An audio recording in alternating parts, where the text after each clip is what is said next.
மனுஷன் படைத்தது தெய்வம்.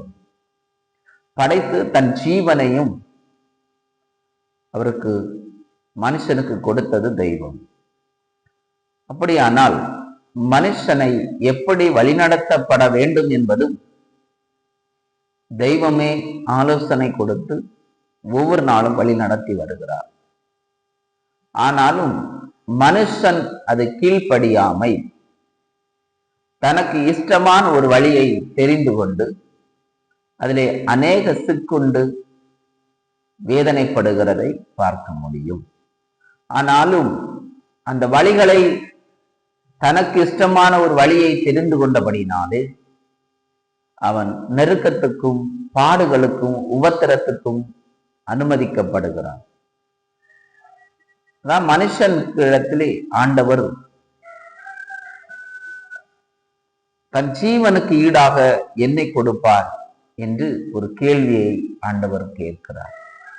இன்று எப்படி நம்முடைய வாழ்க்கையிலே போராட்டங்களும் கஷ்டங்களும் வருகிறது பார்த்தோமானால், மனுஷனுக்கென்று தனியாக ஒரு வழியை தெரிந்து கொள்ளுகிறார். இன்னும் ஒன்று பிசாசின் செவிகளுக்கு செவி கொடுத்து அதன் பிரகாரமாக தெய்வத்தை ஆராதித்துக் கொண்டிருக்கிறார்.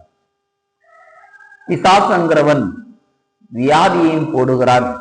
அதன் மாத்திரமல்ல, அவன் பாதையிலே இழுத்து கொண்டு நம்முடைய ஜீவனை நஷ்டப்படுத்தும்படியாக தேவனை கோபப்படுத்துகிறான். அதான் பிசாசுடைய கிரியைகள். தேவனை கோபப்படுத்தும் போது தேவன் மனிதன் மேல் கோபம் அடைந்து என்ன செய்கிறார்? மனிதனுடைய வாழ்க்கையை சீர்குலைக்கும்படியாக சாபங்களும் பாவங்களும் வந்து நிரம்புகிறது. அதை புரிந்து கொள்ள வேண்டும். ஆண்டவர் ஒரு வழி வைத்திருக்கிறார். அந்த வழியாக மனிதன் நடக்கும்போது அவன் மிகுந்த ஆசீர்வதிக்கப்படுகிறான். ஒரு மிகுந்தமான ஒரு ஆசீர்வாதம், சாபம் விலகி பாவம் விலகி ஒரு மிகுந்த ஆசீர்வாதத்தை இயேசு நமக்கு கொடுக்கிறார். அந்த வழிகளை பிடித்துக் கொள்ளுங்கள். வேதாகத்தின் வழியாக இயேசு பேசுகிறார். நேரடியாகவும் கர்த்தர் பேசுகிறார்.